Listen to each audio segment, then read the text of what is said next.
नमस्कार, राज की बात में आपका स्वागत है। सुप्रीम कोर्ट और जनहित याचिकाएं, यानी कि सुप्रीम कोर्ट में जो पीआईएल दायर किया जाता है उसमें अब सिलेक्टिव तरीके से एक्सेप्ट किया जा रहा है और वही सिलेक्टिव तरीके से टिप्पणियां की जा रही है। यह देखा जा रहा है कि सुप्रीम कोर्ट में दायर याचिका किसके तरफ से आया है और किसके खिलाफ आया है, और उसके बाद यह तय किया जाता है कि इन जनहित याचिकाओं पर आगे जो टिप्पणियां करेंगे या इसे एक्सेप्ट करने के बाद जो फैसले आने वाले हैं वो किस ओर जाएगा, किसे नफा किसे नुकसान होगा। यानी कि जो जुडिशियल इकोसिस्टम है वो अपने तरीके से काम करती रही है, चाहे सरकार जिसकी भी हो, लेकिन ये जो सिस्टम है वही कांग्रेस वाले सिस्टम है जिसमें अभी भी इन लोगों को उसी सेटिंग में लगे रहना होता है कि आगे जब रिटायर्ड होंगे तो उसके बाद हमें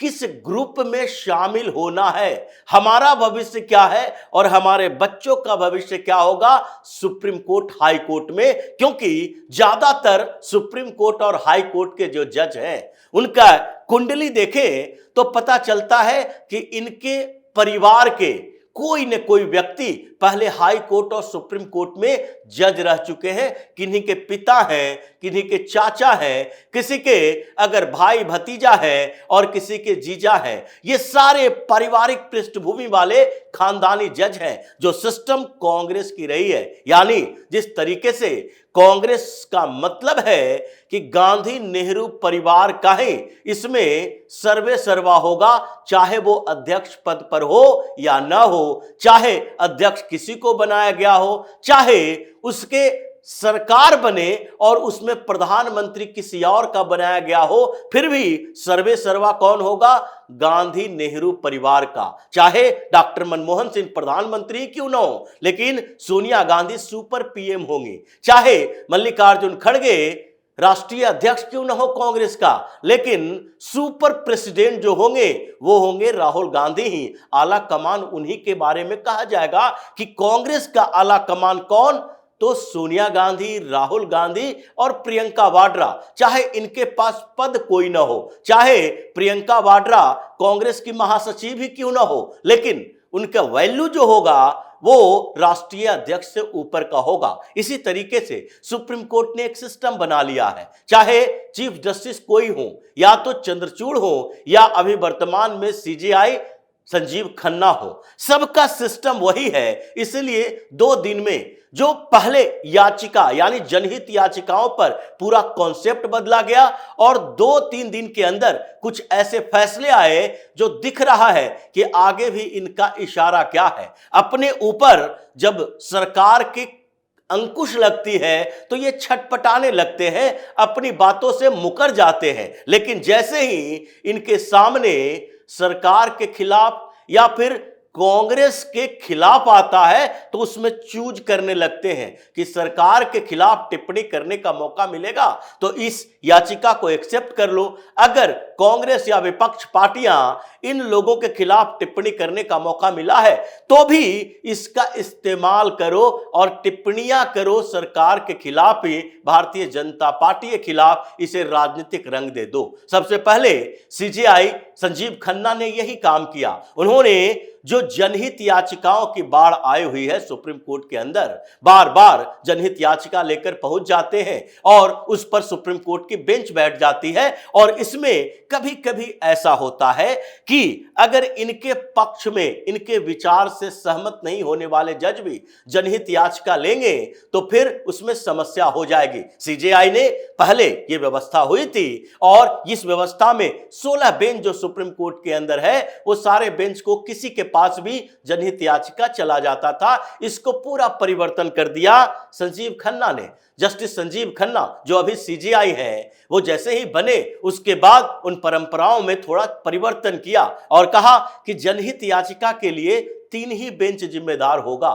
सारे बेंच को जनहित याचिका नहीं, पीआईएल डील करने नहीं दिया जाएगा। इसके लिए 3 ही बेंच जिम्मेदार होगा। उसमें एक बेंच तो उनके खुद का है, यानी सीजेआई संजीव खन्ना की बेंच ही सुनवाई करेगी। दूसरा बेंच वो है जिसमें मेन होंगे कौन? जस्टिस बी आर गवई और तीसरा बेंच जस्टिस सूर्यकांत का। यही 3 बेंच जनहित याचिकाओं पर सुनवाई करेगी और अपने मन के हिसाब से टिप्पणियां करेगी। ये कॉलेजियम सिस्टम है और इस कॉलेजियम सिस्टम में जो 6 जज अभी संजीव खन्ना ने अपने साथ लाए हैं, वो ऊपर से नीचे तक उनकी कुंडली में यही है। जैसे जस्टिस संजीव खन्ना को ही देखिए, ये कोई सामान्य पारिवारिक पृष्ठभूमि से नहीं आते हैं। इनके परिवार में हाई कोर्ट और सुप्रीम कोर्ट के जज ही रहे हैं। ये हाई कोर्ट यानी दिल्ली हाई कोर्ट के बार एसोसिएशन से शुरू किया था, दिल्ली हाई कोर्ट में प्रैक्टिस की, पहले उसके पहले डिस्ट्रिक्ट कोर्ट में भी प्रैक्टिस की, लेकिन दिल्ली में ही की। क्यों? क्योंकि दिल्ली में इनकी पारिवारिक पृष्ठभूमि थी और इनके पिता देवराज खन्ना दिल्ली हाई कोर्ट के जज हुआ करते थे, इनके चाचा हंसराज खन्ना सुप्रीम कोर्ट के जज हुआ करते थे। तो ये जो पारिवारिक पृष्ठभूमि थी, इसका फायदा मिला और हाई कोर्ट में प्रैक्टिस करते हुए ना जाने कैसी प्रैक्टिस चल रही थी कि जजशिप एक्सेप्ट करना पड़ा। जजशिप के लिए इनको ऑफर मिला और फिर दिल्ली हाई कोर्ट में पहले एडिशनल जज बने और उसके बाद फिर फुल टर्म जज बन गए। किसी हाई कोर्ट में ये चीफ जस्टिस नहीं रहे, लेकिन फिर भी प्रमोशन हो गया, सीधे सुप्रीम कोर्ट में जज बन गए और फिर उसके बाद अब सीजेआई बन गए, क्योंकि वरिष्ठता का क्रम वही था। ये जो वरिष्ठता का क्रम होता है, उस पर कई बार सवाल उठ चुका है। हाई कोर्ट और सुप्रीम कोर्ट के जज भी सवाल उठा चुके हैं। इस कुछ समय पहले दिल्ली हाई कोर्ट के जज ने ही सवाल उठाया था कि जब हाई कोर्ट में चीफ जस्टिस बनने का समय आता है तो क्या किया जाता है, कॉलेजियम सिस्टम में बैठे जज ये ट्रांसफर कर देते हैं। उनका भी ट्रांसफर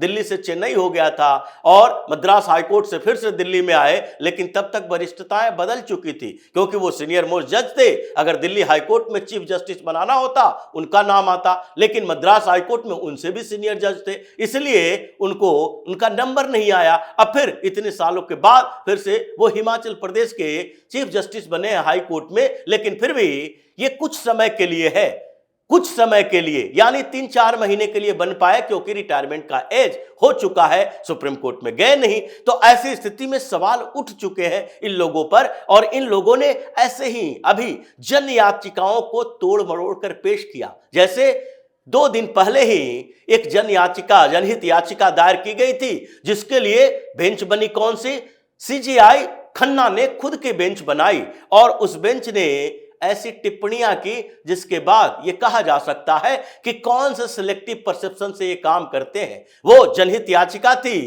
2 नेताओं के खिलाफ। एक जो सो कॉल्ड पॉलिटिशियन है, भले ही अपने आप को किसान नेता कहते हैं, राकेश टिकैत, और दूसरी सज्जन वर्मा जो कांग्रेस के मंत्री रह चुके हैं। इन दोनों के कुछ ऐसे बयानों के बारे में कहा गया था कि देखिए इससे हिंसा फैलती है, इससे परेशानियां होती है, इसलिए एक गाइडलाइन जारी करना चाहिए। ऐसे भी सुप्रीम कोर्ट गाइडलाइन जारी करने के लिए मशहूर है। अभी देखिए जिस तरीके से बुलडोजर एक्शन के खिलाफ जब जमीयत उलेमाए हिंद ने याचिका दायर की तो उस पर फटाफट सुनवाई हो गई, 1 महीने के अंदर ही एसपीडी ट्रायल हो गई और उसके बाद ये बार बार टिप्पणी की गई कि सरकार मनमानी तरीके से काम नहीं कर सकती है, लेकिन इसमें ये चीजें नहीं की गई। इसमें सीधे तौर पर कहा गया कि ये क्या आप लेकर आ गए हो, ये जनहित याचिका, हेट स्पीच का मतलब समझते हो। चाहे सज्जन वर्मा ने जो भी कह दिया कि बांग्लादेश और श्रीलंका की तरह हिंदुस्तान में भी जन विद्रोह होगा, तख्ता पलट हो जाएगा, लेकिन इससे कोई लेना देना नहीं है।